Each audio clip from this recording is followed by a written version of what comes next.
여러분 안녕하십니까? 뉴스9 윤정호입니다. 이제 총선이 딱 30일 남았습니다. 여야 대표들은 서로가 서로를 심판하는 선거라고 합니다. 말투가 거칠어지고 목소리는 높아지고 모양새도 흐트러집니다.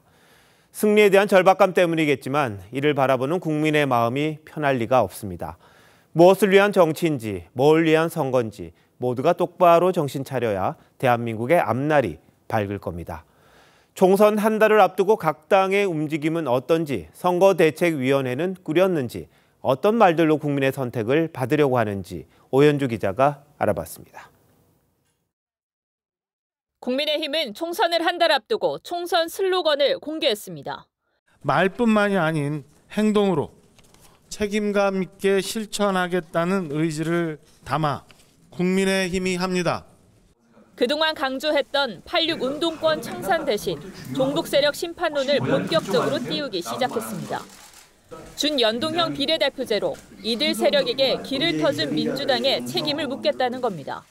반미 종북 세력에게 국회의 문을 열어주는 종북 횡재가 되고 있고 조국 혁신당을 통해서는 범죄 혐의자들에게 국회의 문을 열어주고 있습니다.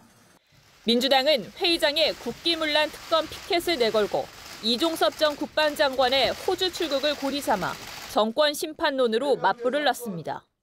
범인 도피, 특검으로 수사하자! 수사하자! 수사하자! 수사하자! 특검에 이어 법무부와 외교부 장관 탄핵 카드도 다시 꺼냈습니다. 법적 검토 이후에 외교부 장관과 법무부 장관에 대한 탄핵도 함께 추진하겠습니다. 민주당은 이재명 대표와 이해찬 전 대표, 김부겸 전 총리를 앞세운 3인 선대위 체제를 내일 공식 출범시킵니다. 친명이니 친문이니 하는 이런 말들 이제 우리 스스로 내다버립시다. 반면 국민의힘은 한동훈 위원장 원톱 체제에 힘을 싣고 있습니다. 여야가 공천을 사실상 마무리 짓고 본격적인 선거 체제로 전환하면서 부동층과 중도층을 끌어들이기 위한 한 달간의 승부가 막이 올랐습니다. TV조선 오현주입니다. 각 당 대표들이 오늘 어떻게 선거운동을 했는지 전해드리기 위해 여야 중앙당사의 취재 기자들이 준비하고 있습니다. 먼저 국민의힘 당사에 나가 있는 윤동빈 기자입니다. 자, 윤 기자, 한동훈 위원장이 국민의힘 공천을 비판하는 이재명 대표를 아주 강하게 역공했다고요?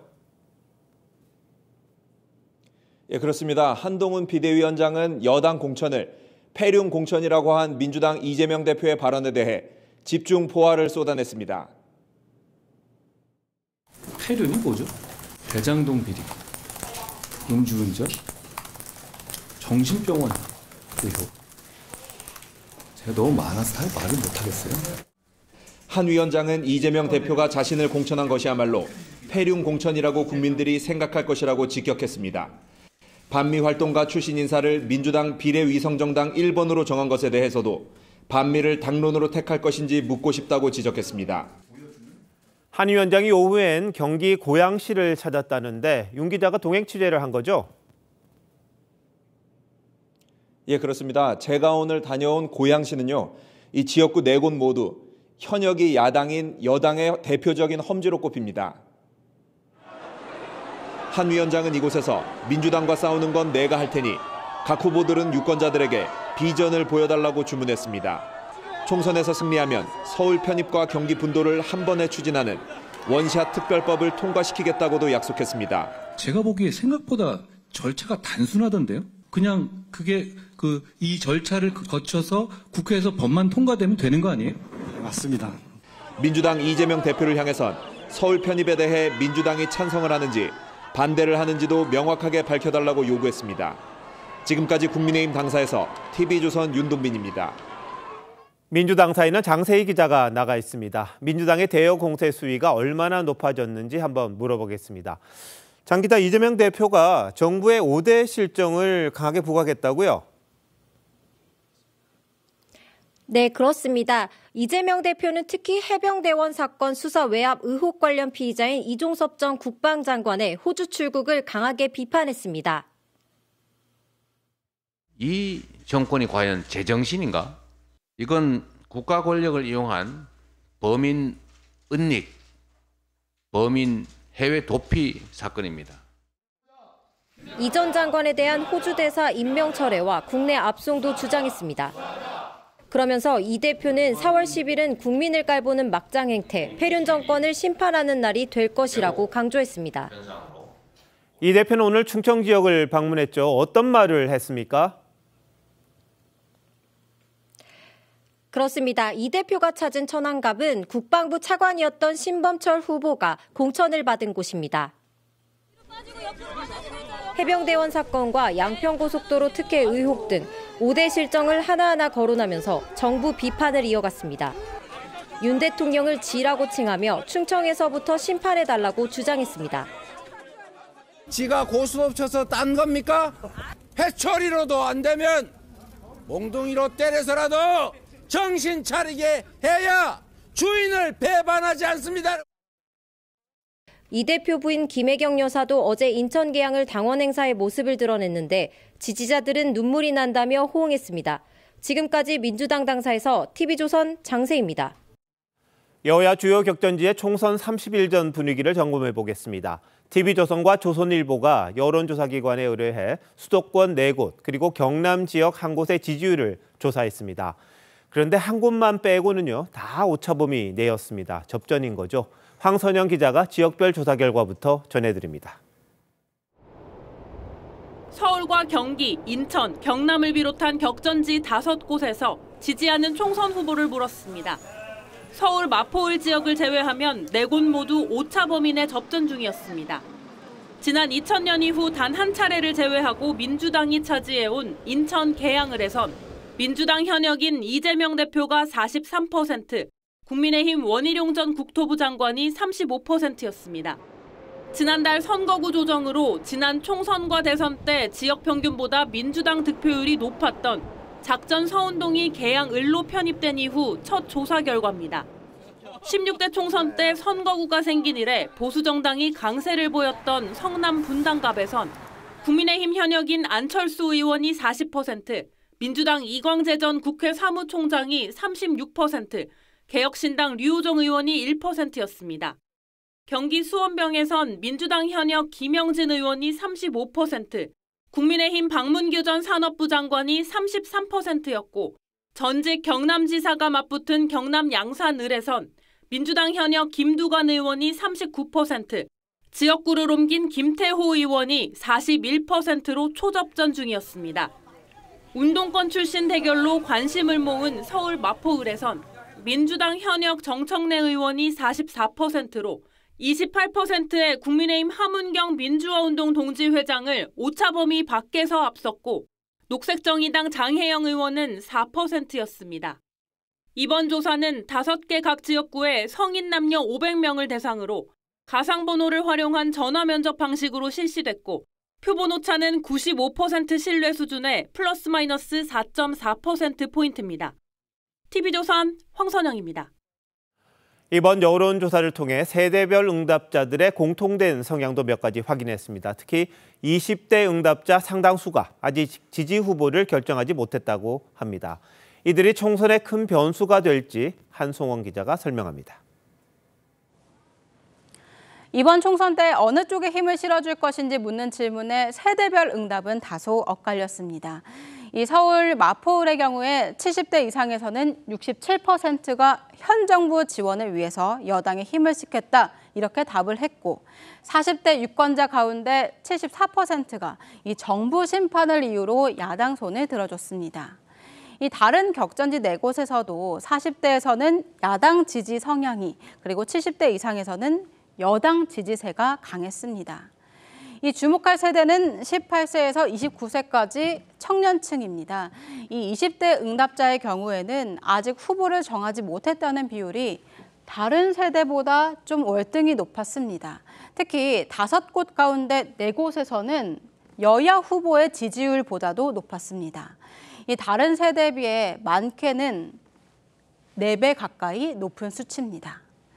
투표 자체를 하지 않겠다는 비율도 이 청년층에서 가장 높았습니다. 이 18대 총선 이후에 20대 투표율은 꾸준히 증가해 왔지만 이번 총선에서는 달라질 수 있다는 얘기입니다. 이 청년층의 정치 불신이 깊어진 게 원인으로 분석이 되고 있는데 이들을 어떻게 투표장으로 이끌어낼 것인지가 승부의 관건이 될 전망입니다. 비례투표의 경우 조국 혁신당 약진 눈에 띕니다. 특히 야권세가 강한 마포을에서는 이 비례정당으로 이 조국 혁신당을 뽑겠다 이렇게 답한 응답자가 24%로 더불어민주연합을 찍겠다는 13%보다 2배 가까이 많았습니다. TV조선 한송원입니다. 민주당이 막바지 경선 결과를 발표했는데 최고 관심 지역이 있었습니다. 현역 하위 10%에 포함되고도 결선에 진출한 비명계 박용진 의원 지역구였습니다. 결국 30%에 달하는 감점의 문턱을 넘지 못했습니다. 서울 서대문 갑에서 열린 청년 경선은 여러 논란 끝에 친명 후보가 승리했다고 합니다. 자세한 결과 최원국 기자가 전합니다. 비명계 박용진 의원과 친명계 정봉주 전 의원이 맞붙은 서울 강북을 결선의 승자는 정 전 의원이었습니다. 강북구 을에 최종 1위 확정된 후보는 정봉주 후보입니다. 현역인 박 의원은 현역평가 하위 10%에 포함되면서 경선 득표의 30% 감점의 벽을 넘지 못했습니다. 100m 달리기로 치면 저보고 30m 뒤에서 출발하라고 하는 거랑 똑같은 겁니다. 또 접속 폭주와 ARS 경력 5기 문제로 발표가 연기됐던 서대문갑 청년 경선에선 뒤늦게 경선 후보에 추가된 친명계 김동아 변호사가 승리했습니다. 어젯밤 발표된 4곳에서도 비명계인 양기대, 이장섭, 이동주, 권인숙 의원이 모두 탈락했습니다. 비명계의 입단 탈락 속에 광진갑 경선에서 탈락한 친이낙연계 전해숙 의원은 탈당을 선언했습니다. 비명 척결 대상일 뿐이었습니다. 다만 공천 과정을 비판하며 최고위원 사퇴를 선언했던 친문계 고민정 최고위원은 13일 만에 최고위에 복귀했고 윤석열 정권의 폭주를 막는 일보다 우선시 될 수 있는 것은 아무것도 없습니다. 경선 배제에 탈당까지 고민했던 임종석 전 대통령 비서실장은 이재명이 흔들리면 당이 무너진다며 백의종군을 선언했습니다. 임 전 실장은 다만 선대위 합류 제안엔 감투도 의전도 형식도 원치 않는다며 고사했습니다. TV조선 최원국입니다. 민주당이 주도하는 야권 비례정당 전체 1번으로 추천된 인사가 한미연합훈련 반대 활동 등을 했던 것으로 드러났습니다. 민주당 지도부조차 다시 생각하라고 했을 정도니 최종 결과가 궁금합니다. 국민의힘에서도 공천된 후보를 놓고 재검토 요청이 있었습니다. 신유만 기자가 보도합니다. 야권 비례정당인 더불어민주연합에서 당선권에 포함되는 시민단체목 후보는 모두 4명. 특히 이 중에서 여성인 전지혜 금융정의연대 운영위원은 전체 비례 1번으로 추천됩니다. 전 의원은 과거 한미연합훈련 반대 시위를 벌인 반미단체 결의하나 출신으로 지난해 11월에도 유엔군 사령부 해체를 주장하는 시위에 참가했습니다. 또 전국 여성농민회 총연합에서 사드 배치 반대 운동을 주도했던 정영희 구례군 농민회장도 당선권에 포함됐습니다. 이들의 당선권 배치가 논란이 되자 민주당 지도부가 국민 눈높이를 언급하며 시민사회 측에 우려를 전달했습니다. 내부적으로 이 문제에 대해서 심각하게 논의하고 있는 것은 사실입니다. 국민의 눈높이에 맞는 인선이 이루어질 수 있도록. 여군 최초 투스타로 국민의힘 영입인재인 강선영 전 육군 항공작전 사령관은 북한에 동조하는 이들이 국회에 입성해선 안 된다고 지적했습니다. 국민의힘은 대구 중남구 공천을 받은 도태우 변호사의 과거 발언 논란이 커지자 공천 재검토에 들어갔습니다. 도 변호사는 2019년 자신의 유튜브에서 5.18 민주화 운동에 북한의 개입 여부가 문제된다는 것이 상식이라고 말해 논란이 됐습니다. 한동훈 위원장은 국민 눈높이에 맞는 면밀한 재검토를 요청했다고 밝혔습니다. TV조선 신유만입니다. 조국 혁신당 1호 영입 인사인 신장식 변호사가 수임료를 받고도 사건을 제대로 처리하지 않았던 논란에 휩싸였습니다. 수임료 2천만 원을 돌려달라는 민사소송이 제기돼 있고 서울 변호사협회에 신의 성실 원칙을 다하지 않았다는 진정도 접수된 상황입니다. 신 변호사는 성실히 임무에 임했다는데 어찌된 영문일까요? 최민식 기자가 단독 취재했습니다. 의뢰인 A씨는 2021년 6월 신장식 변호사와 사건 위임 계약을 맺었습니다. 2017년 강압 수사를 받아 억울한 옥살이를 했다고 주장하며 검사와 사건 관계인들을 고소고발해달라고 계약서에 명시했습니다. 수임료라며 2천만 원도 입금했습니다. 느닷없이 이제 9천만 원을 달라. 그 제가 이제 망설이게 됐더니 깎아주겠다. 그러면서 이제 금액은 이제 최종적으로 6천 얼마를. 신 변호사는 검사들을 고발하는 대신 법무부에 감찰 진정을 냈습니다. 당시 신 변호사는 우선 감찰 결과를 지켜보자고 했는데 진정이 기각된 이후에도 별다른 후속 조치가 없었다는 게 A씨 주장입니다. 시효가 끝나버렸기 때문에 저는 이걸 더 이상 뭐 고소를 할 수 없다는. A씨는 지난해 11월 서울 변호사회에 신 변호사에 대한 징계 진정을 냈고 지난 1월엔 수임료를 돌려달라는 민사소송도 제기했습니다. 신 변호사는 전체 수임료는 9천만 원이었고 선수금을 2천만 원밖에 받지 못한 것이라며 40쪽이 넘는 감찰 요청서를 제출하는 등 성실히 사건에 임했다고 반박했습니다. 또 의뢰인에게 고소고발 의사를 여러 차례 물었지만 확답을 주지 않았다고 주장했습니다. 서울 변호사회는 신 변호사에 대한 징계 시효가 임박해 기간 내 조사가 어렵다며 A씨의 진정을 불문 종결 처리했는데 서울변의 관계자는 신속 조사가 가능한 대한변협에 재청원할 기회를 보장하기 위한 조치라고 설명했습니다. TV조선 최민식입니다.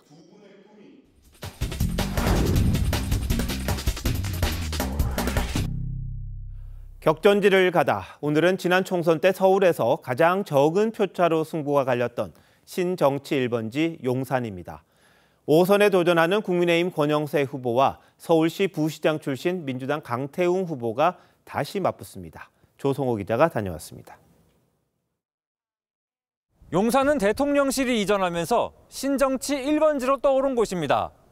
지난 21대 총선에선 권영세 후보가 강태웅 후보를 불과 890표 차로 승리했는데 4년 만에 또다시 승부를 겨루게 됐습니다. 현 정부에서 통일부 장관을 지낸 권영세 후보는 용산 사수 의지가 남다를 수밖에 없습니다.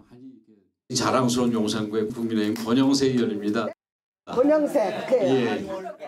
힘 있는 정치인이 할 필요가 있다고 생각을 하고 그 변화를 제가 마저 이뤄낼 생각입니다. 오늘은 날이 쌀쌀해요. 그래도 이거 뭐 뚜껑이 닫히고 그래. 뚜껑이 많이 좋아졌죠. 총선 패배 뒤 와신 상담해온 강태웅 후보는 지난 4년은 용산을 더 잘 알게 해준 시간이었다고 말합니다. 고맙습니다. 예. 4년 발품 엄청 팔았네요. 그러니까 시장에 이 한 분 한 분을 주인을 모르는 분이 없어요. 만나는 것밖에 없습니다. 현장을 찾아가는 것밖에 없습니다. 그것이 정치이고. 오늘은 좀 일감이 있는 것 같다. 크게 일이 없어가지고 힘드신데. 군소정당 후보 3명도 도전장을 내민 가운데 권 후보는 철도 지하화를, 강 후보는 주거환경 개선을 우선 공약으로 내세우며 표심을 파고들고 있습니다. 중앙정부와 협력을 해야 되는 부분에 있어서 아무래도 여당 의원이 굉장히 큰 강점이 있습니다. 쾌적한, 안전한 주거에 대한 욕구들이 많습니다. 저는 서울시에서 그 업무를 해왔습니다. 신승했던 권 후보도 석패했던 강 후보도 4년 전 기억은 잊었습니다. 4월 10일 새로운 승부가 두 후보를 기다리고 있습니다. TV조선 조성호입니다. 지역구 공천이 거의 마무리되면서 여야가 이제 본격적인 본선 준비에 들어갔습니다. 비례대표 윤곽도 조금씩 드러나고 있는데 특히 민주당 비례정당 후보로 합류하는 인사들을 놓고 말들이 많습니다. 정치부 김아림 기자에게 자세한 얘기 물어보겠습니다. 자, 김 기자, 꼼수라고 하는 위성정당 이번에 처음 생긴 건 아니잖아요. 네, 지난 21대 총선 때도 민주당은 더불어시민당이라는 비례 위성정당을 만들었습니다. 그런데 당시 민주당은 통합진보당 후신격인 민중당의 비례정당 참여 문제에 대해서는 선을 그었습니다.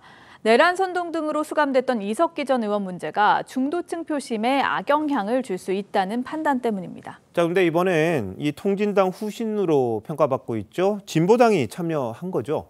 네, 그렇습니다. 앞서 결정된 진보당 출신 후보 3명도 한총련과 통진당, 민중당 출신들입니다. 여기에 야권 시민단체 몫으로 배정된 4명 중 2명도 진보당 진영의 후보로 알려지면서 총 5명이 원내 입성할 가능성이 높아진 건데요. 통진당 출신 세력들과 거리를 두었던 4년 전과는 전혀 다른 선택을 한 겁니다. 자, 그런데 연동형 비례대표제잖아요. 이게 다양한 세력들을 국회로 좀 들어올 수 있게끔 하자 이런 취지로 만든 것 아닙니까? 그러다 보니까 야권 일각에서는 그 취지대로 했다. 세력들이 뭐 여러 명 오는 게 뭐가 문제냐 이런 이야기도 하잖아요. 네, 거대 양당이 소수 의견을 무시한 채 입법 권력을 좌지우지하는 건 분명 개선 여지가 필요해 보입니다. 하지만 국민의 뜻이 오히려 왜곡돼 반영될 수 있다는 게 문제입니다. 어떤 점에서 왜곡된다는 겁니까? 네, 최근 여론조사 보실까요? 녹색정의당과 진보당이 모두 1% 수준입니다. 이 지지율이 그대로 비례 득표율로 이어진다면요. 득표 3% 미만이 되기 때문에 비례의원은 한 석도 가져가지 못합니다.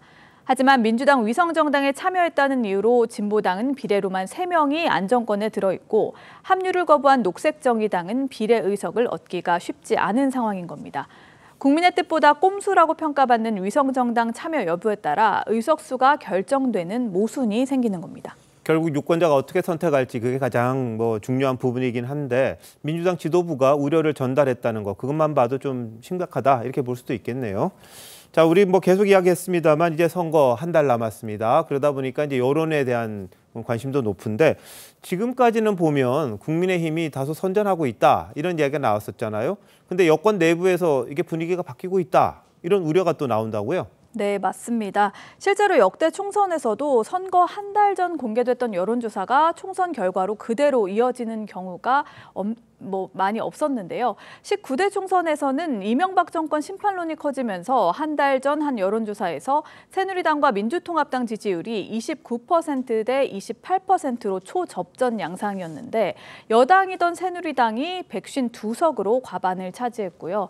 새누리당 압승이 예상됐던 20대 총선에서는 당내 계파 갈등이 불거지면서 민주당이 제1당을 가져갔습니다. 그러니까 지금 여론조사보다는 이제 앞으로가 중요하다 이런 말이겠네요. 그렇습니다. 민주당은 해병대원 사건 수사 외압 의혹을 받는 이종섭 전 장관의 호주 출국을 고리로 대여 공세를 부쩍 강화하는 모양새입니다.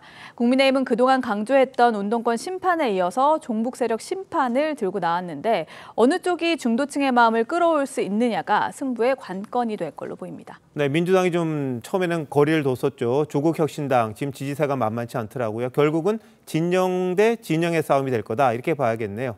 자, 진짜 잘 들었습니다.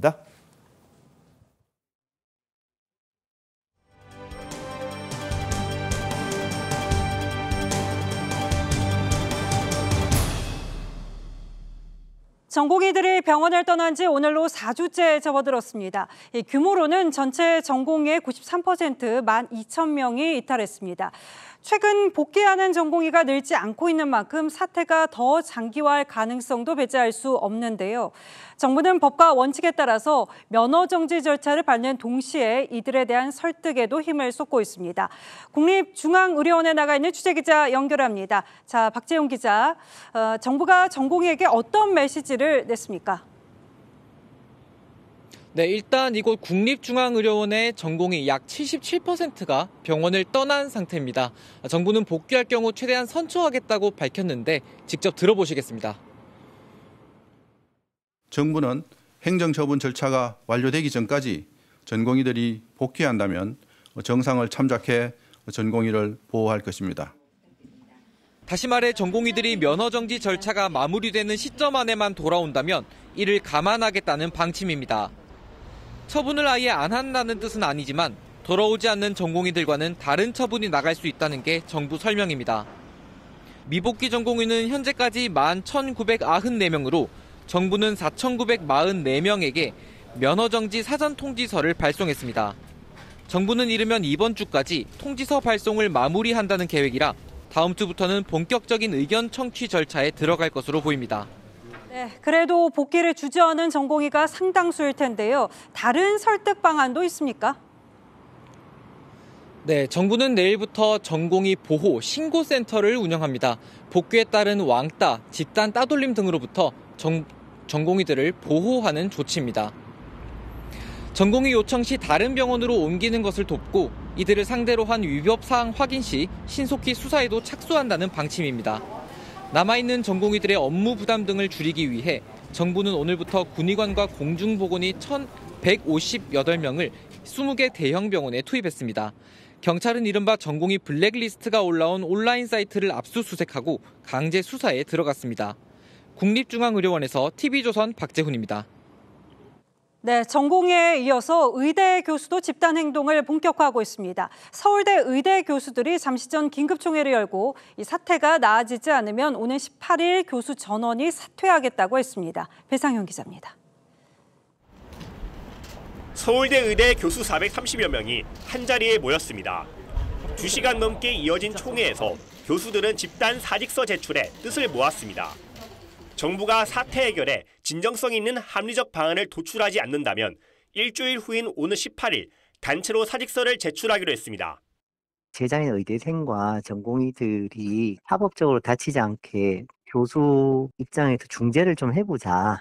정부가 안 받아들이신다 그러면 우선 마지막 쓸 수 있는 카드는 전국 교수들 사직서 제출이겠죠. 교수들은 또 단계적인 진로 축소에도 동의했습니다. 현재 의료진들이 한계 상황에 처해 진로 축소는 불가피하다는 설명입니다. 서울대병원 파견 근무를 중단하는 겸직 해제를 집단으로 밟겠다는 뜻으로 풀이됩니다. 서울대 의대 교수들의 이 같은 결정은 빅5 병원을 수련병원을 둔 의대 교수들에게도 영향을 끼칠 거란 전망이 큽니다. 전국의대 교수협의회는 지난 9일에 이어 오는 14일에도 모여 대책을 논의할 예정입니다. 이미 많은 교수님들이 사직서를 제출하고 있고 이 사직의 행렬은 앞으로도 멈추지 않을 것 같습니다. 교수들의 집단 행동은 현재 파행을 빚고 있는 전국 40개 의대 학사 일정에도 영향을 미칠 것으로 우려됩니다. TV조선 배성윤입니다. 불행 중 다행으로 중소병원과 동네 병원이 역할을 해주면서 의료 대란까지는 이르지 않고 있습니다만 암 환자 같은 중증 환자 고통은 커지고 있습니다. 치료를 받지 못해서 암이 전이되고 요양병원으로 옮겨졌다가 사망했다는 호소도 나옵니다. 임소인 기자입니다. 서울대병원 앞에 모인 중증 질환 환자와 가족들. 70대 담도암 환자 A씨는 전공의 사직 사퇴 후 퇴원을 강요받았고 끝내 유명을 달리했습니다. 억지로 전원시켜 요양병원으로 전원하였고 이 환자분은 전원한 다음 날 새벽 4시 사망하셨습니다. 70대 B씨는 암이 다른 장기로 전이됐습니다. 순식간에 췌장으로 암이 전이된 것을 환자에게 이야기하기 어려워 환자는 현재 이 사실을 모르고 있다는 한시가 급한 환자들은 의료계도 정부도 야속합니다. 중증 환자들이 이 양쪽의 갈등 상황에서 이들 사이의 협상 도구로 전락하여 볼모가 되고 있는 상황입니다. 환자가 볼모가 됐다는 얘기는 병원 곳곳에서 잇따릅니다. 국민들이 볼모를 이게 하는 게 맞는 거예요. 혹시라도 연기라든지 이런 거 올까봐. 4월이 돼도 상황이 나아지지 않을 거란 체념마저 들립니다. 눈이 점점 안 보이고 이렇게 그러는데 4월 달에 진행이 될지 안 될지 몰라. 전공의 공백 사태가 4주차로 접어든 오늘. 중증 환자 단체 등은 진료 정상화를 위한 대국민 서명운동에 들어갔습니다. TV조선 임서인입니다. 전공의 공백에 지방 대형 병원들은 경영상 위기에 봉착했습니다. 의사가 없어서 외래 진료 대신에 응급 위중증 환자 치료에 집중하는 상황에서 이탈한 전공의 급여는 대부분 정상 지급되다 보니까 경영상 어려움이 커지는 건데요. 지방 대형 병원들의 운영난이 어느 정도인지 김동영 기자가 취재했습니다.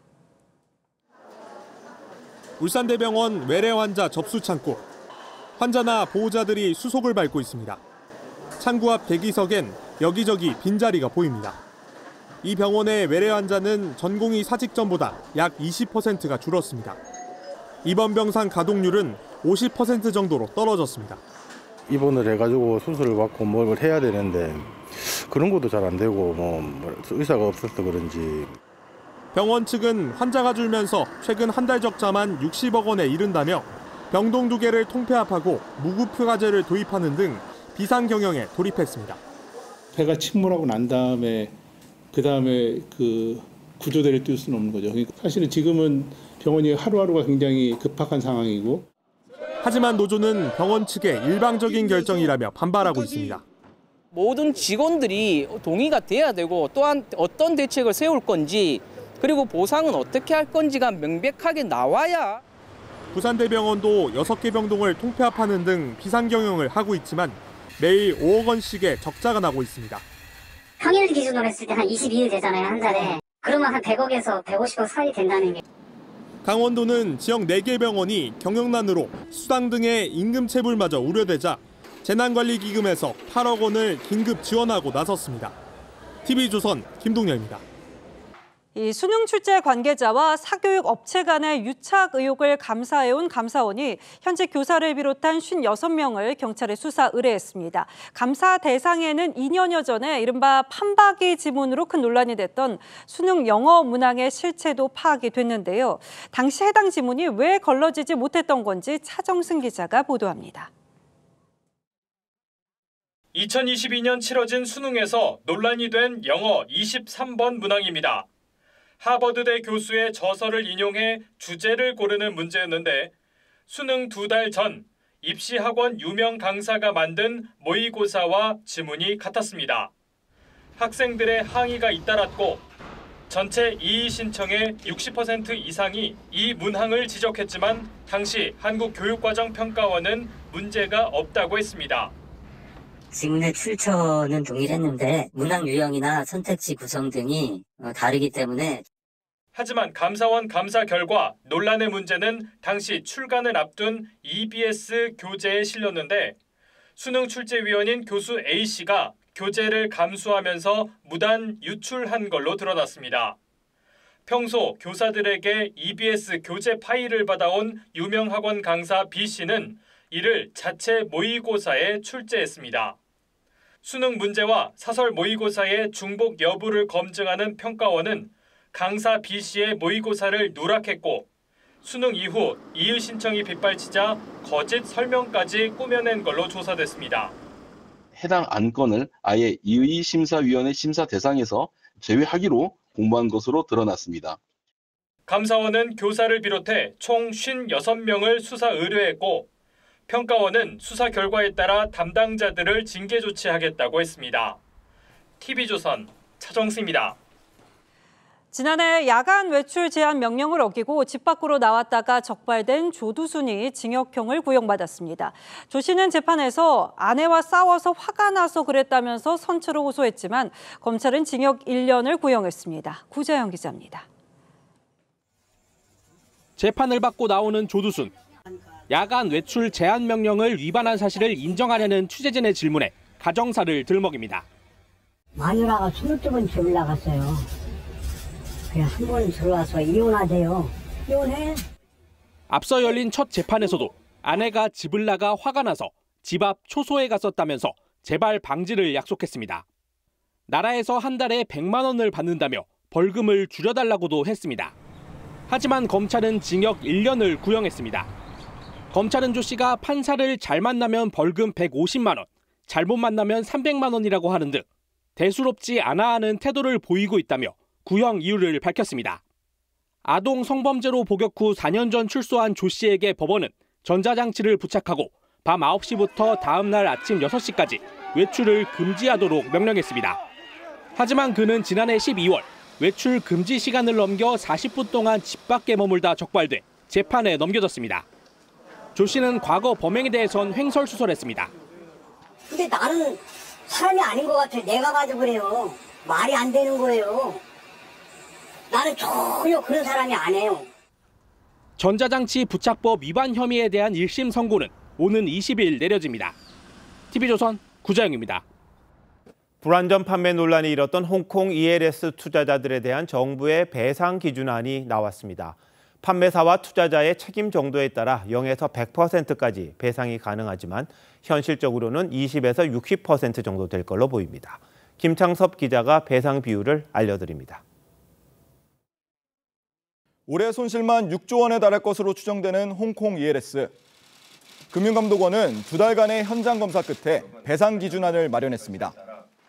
억울하게 손실을 본 투자자가 합당한 보상을 받으면서도 투자자 자기책임 원칙이 훼손되지 않도록 심사숙고하여 마련했던 점을. 배상 비율은 판매사 책임과 투자자 상황 등을 종합하면 이론적으로는 0에서 100%까지 가능합니다. 투자자가 65살의 고령이거나 예적금을 가입하려다 투자한 경우 홍콩 ELS 최초 가입자일 때는 배상 비율이 올라갑니다. 반면 과거 홍콩 ELS 상품에 투자한 경험이 많거나 그동안의 누적 수익이 이번 손실보다 많다면 배상 비율이 내려갑니다. 일례로 80대가 예적금을 들으러 왔다가 은행원에게 제대로 된 설명을 듣지 못한 채 상품에 처음 가입했다면 판매자 요인 50%에 투자자 요인 25%를 더해 75%까지 배상받을 수 있습니다. 반면에 한 푼도 못 받는 경우도 생기는데요. 금감원은 주로 20에서 60% 정도 배상받을 것이라고 설명했습니다. 하지만 투자 피해자들은 반발하고 있습니다.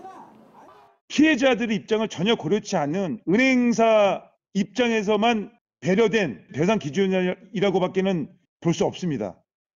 판매사들은 이번 기준에 따라 자율 배상에 나설 예정이지만 합의가 이루어지지 않으면 피해 투자자들은 소송을 해야 합니다. TV조선 김창섭입니다. 요즘 대기업 들어가기가 하늘의 별 따기입니다. 국내 대기업 중 유일하게 공채 제도를 유지하고 있는 삼성이 오늘부터 신입사원 채용에 들어갔습니다. 하지만 전반적인 채용 시장은 냉랭합니다. 김지아 기자가 취재했습니다. 삼성전자를 비롯한 삼성 주요 계열사 19곳이 일제히 상반기 공채를 시작했습니다. 해외 빅테크 기업들이 인력을 감축하는 중에도 삼성은 올해 신입과 경력을 합쳐 16,000여 명을 새로 채용합니다. 세상에 없는 기술, 우리만이 잘할 수 있는 분야에 더 많이 투자하고 더 좋은 일자리를 만들겠습니다. 1957년 이병철 회장 때 대기업 중 처음으로 공개 채용 제도를 도입한 삼성은 현재 대기업 중 유일하게 공채를 유지 중입니다. 상시 채용 형태로 전환한 LG와 현대차 등 주요 대기업과 은행들도 상반기 채용에 나섭니다. 하지만 취업 시장엔 여전히 한파가 이어지고 있습니다. 올해 채용 계획을 확정한 대기업과 중소기업의 비율은 각각 67과 71%로 3년 연속 하락세를 보였습니다. 채용 규모도 줄어 10곳 중 6곳은 10명 이하로 뽑겠다는 계획입니다. 공고가 많이 줄어든 것을 느꼈고요. 그리고 공채보다는 수시 채용이 더 많아진 것 같고. 졸업한 지가 오래됐는데 제가 준비하고 있는 직무에 관해서는 상당히 채용하는 숫자가 많이 줄었다고 생각합니다. 한국 노동시장에서 대기업 정규직 비율은 고작 12%. 대기업 취업문이 갈수록 좁아지면서 중소기업과의 격차는 더 커지고 있습니다. TV조선 김지아입니다. 정년이 보장돼 철밥통이라고 불렸던 공무원. 요즘 이 철밥통을 걷어차고 나오는 젊은 공무원들이 크게 늘었습니다. 한때는 서울 명문대를 나와도 구급 공무원 시험을 칠 정도였는데 공무원 인기가 왜 이렇게 시들어졌는지 따져보겠습니다. 김좌민 기자, 공직을 떠나는 저연차 공무원들이 그렇게 많습니까? 네, 1990년대 후반에는 공무원이 신의 직장으로 불렸는데요. 그 당시 태어난 젊은 공무원들은 공직을 떠나고 있습니다. 최근 5년간 퇴직한 10년차 이내 공무원들을 조사했더니 10명 중 8명이 임용 5년차 이하의 저연차 공무원이었습니다. 5년 안에 그만두는 공무원들의 비율도 매 증가하고 있는데 2019년 전체 퇴직자의 17.1%에서 지난해에는 23.7%로 늘었습니다. 한 조사에 따르면 이들이 이직을 희망하는 가장 큰 이유는 낮은 보수 때문으로 전체 답변의 74.1%에 달했습니다. 공무원이 박봉이란 건 다 알려져 있잖아요. 그런데 얼마나 임금이 낮길래 이렇게 어려운 시험 통과하고도 또 그만두는 겁니까? 네, 올해 9급 초임 공무원의 기본급은 187만 7천 원입니다. 월봉으로 환산한 최저임금 206만 704원보다도 적습니다.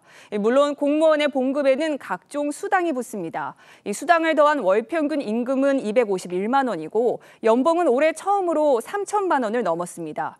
그나마 저연차 공무원 이탈이 늘자 정부가 임금을 전년 대비 6.3% 올려준 결과입니다. 임금은 적어도 공무원 연금 굉장히 훌륭한 걸로 알려져 있잖아요. 네, 맞습니다. 그런데 공무원 연금도 예전 같지 않다는 불만이 터져 나옵니다. 근데 공무원은 연금이 있지 않나요? 연금 박살난 지가 언젠데 여러분 공무원 연금 국민연금보다 안 좋습니다. 공무원 연금 없애주시고 퇴직금을 주세요. 퇴직금은 줘야 될 거 아니야. 공무원의 가장 큰 장점이었던 공무원 연금은 2015년 시작된 연금 체계 개편으로 기여금 부담률은 상승하고 지급액은 하락했습니다. 장점이 희미해지자 공무원 인기도 뚝 떨어졌습니다. 2011년 93대 1에 달했던 9급 공무원 시험 경쟁률은 해마다 낮아져 올해는 22대 1 수준으로 역대 최저를 기록했습니다. 네, 임금도 문제지만 이 MZ 공무원들에겐 수직적인 조직 문화, 이것도 큰 문제 아닐까요? 네, 사진 먼저 보실까요? 지난해 춘천시 새내기 공무원들이 자신의 명찰이 붙은 나무를 심는 모습입니다. 젊은 공무원들의 퇴직이 늘자 춘천시가 공무원 자긍심을 마련한다며 연 행사인데 시대와 동떨어진 발상이라는 논란이 일었습니다. 낮은 임금, 효율성이 떨어지는 경직된 조직 문화, 끊이지 않는 악성 민원, 그리고 평생 직장에 대한 인식이 허물어지면서 MZ 공무원 이탈이 늘고 있다는 분석이 나옵니다. 자기 커리어를 위해서 대기업에 다니시는 분들도 최소한 3-4번은 바꾼다고 생각을 하고 있는데 그러한 현상들이 이제 공무원 조직에서도 많이 들어오게 되는 거죠. 국민 세금으로 월급을 받다 보니까 예전에는 모든 걸 감내하는 그런 분위기가 있었는데 이제 시대가 바뀌었으니까 거기에 걸맞는 문화, 조직 이런 것들이 좀 필요해 보이네요. 김자민 기자 잘 들었습니다.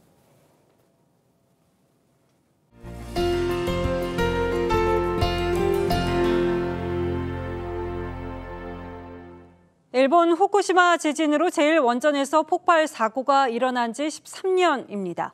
현재도 일본은 바다에 오염수를 방류하고 있는데요. 일본과 가장 가까운 최남단 마라도와 제주도 상황은 어떤지 방사능 감시 현장을 유혜림 기자가 다녀왔습니다. 일본과 불과 220여 킬로미터 떨어진 국토 최남단 마라도.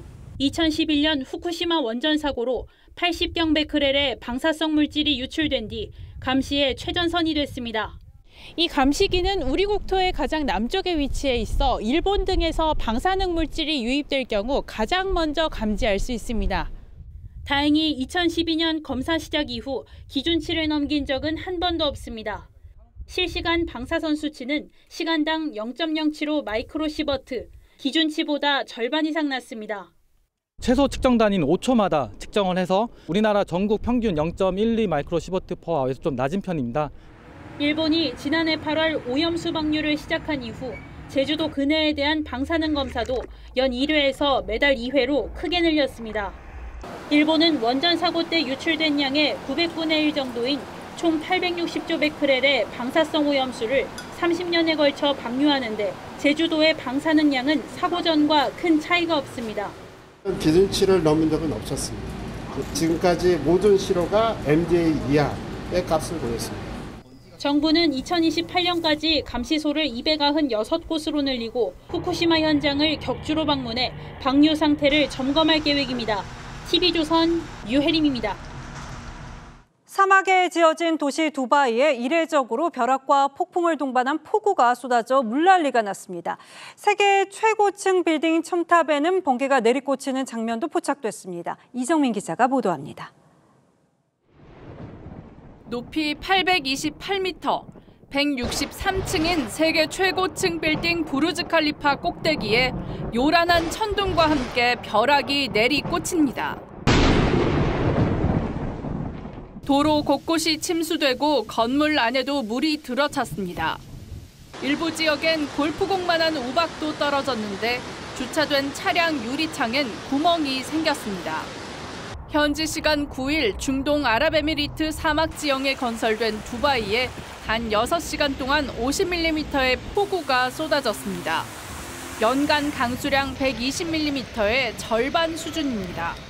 Salam alaikum. Me today no come job no coming today. Me water too much road. 단시간에 많은 비가 내리면서 도심이 물에 잠기고 세계에서 가장 많은 비행기가 오가는 두바이 국제공항은 항공편 중단이 속출했습니다. 도시가 사막 기후에 맞게 설계돼 배수 시설이 취약한 탓도 피해를 키웠습니다. 이번 폭우는 1990년대 말부터 도입한 인공 강우와 무관치 않다는 관측도 나왔습니다. 구름에 화학물질을 뿌려 인위적으로 비구름을 만드는 방식입니다. They encourage water droplets to merge and then fall as rain. 그러나 최근 극심한 기후 변화로 강수량이 증가하면서 목표치를 넘는 기습적인 비가 잇따르고 있습니다. TV조선 이정우입니다. 한국 영화의 흥행 작품 마동석의 범죄의 도시 시리즈 4편이 개봉을 앞두고 있습니다. 앞선 3편이 총 3천만 관객을 동원한지라 기대를 키우는데요. 1,000만 관객에 도전하는 영화 파묘까지 상반기 극장가 흥행에 가속도가 붙었습니다. 장동욱 기자입니다. 호쾌한 주먹으로 범인들을 소탕하는 마석도 형사와 그에 맞서는 잔혹하고 끈질긴 악역들. 명료한 줄거리와 통쾌한 액션으로 관객의 눈을 사로잡아온 범죄도시 시리즈가 어느덧 4편 개봉을 앞뒀습니다. 프랜차이즈 영화가 되었으면 좋겠다라는 생각을 가졌었는데 4편까지 보여드리게 돼서 굉장히 저한테 너무 감사한 일이고 2017년 개봉과 함께 흥행 신드롬을 일으킨 범죄도시 시리즈는 2편과 3편이 연이어 1,000만 관객을 달성하며 시리즈 3편으로 3천만 관객을 끌어모으는 기염을 토했습니다.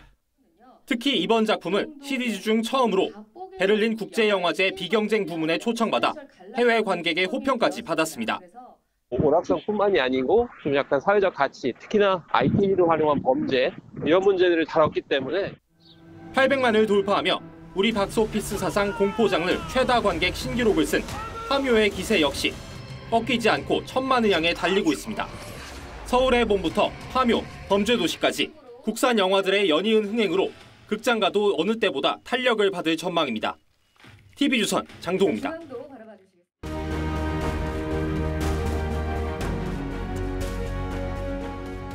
문라이트, 달빛 소나타가 문재인 대통령의 성정을 닮았다고 생각합니다.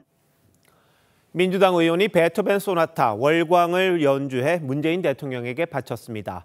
대통령을 달, 문에 견준 현대판 월인 청강지곡입니다.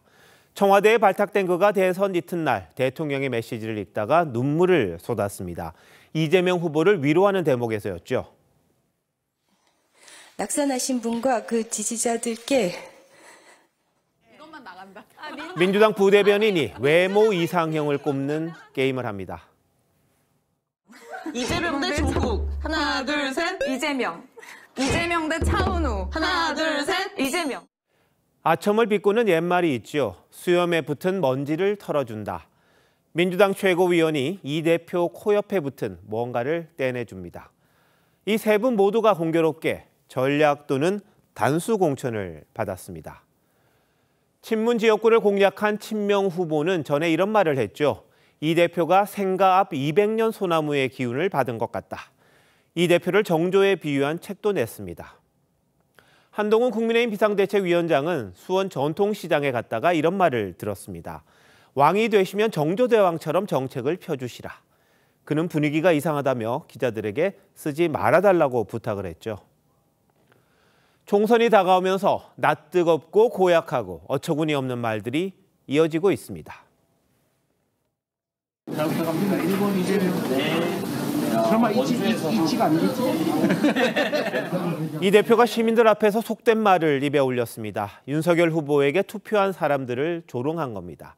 서둘러 사과했지만 그런다고 품성의 일단을 드러낸 조소가 주워 담아지는 건 아닙니다. 이 대표는 탈당하는 사람들 등에 대고 말했죠. 입당도 탈당도 자유다. 갈 테면 가라는 식입니다. 쫓기듯 떠나는 옛 식구들에게 꼭 그렇게 말했어야 했을까요? 한동훈 위원장도 말씨가 그리 곱진 않았습니다. 자기한테 아첨할 사람만 꽂아 넣는 구정물 공천이라고 합니다. 국민의힘 후보들의 옛 발언도 도마에 오르내립니다. 막말과 욕설이 순식간에 선거를 망친 예가 한둘이 아닙니다. 모든 재앙은 입에서 나온다. 석가님 말씀입니다. 3월 11일 앵커 칼럼 오늘 선거판 말이었습니다.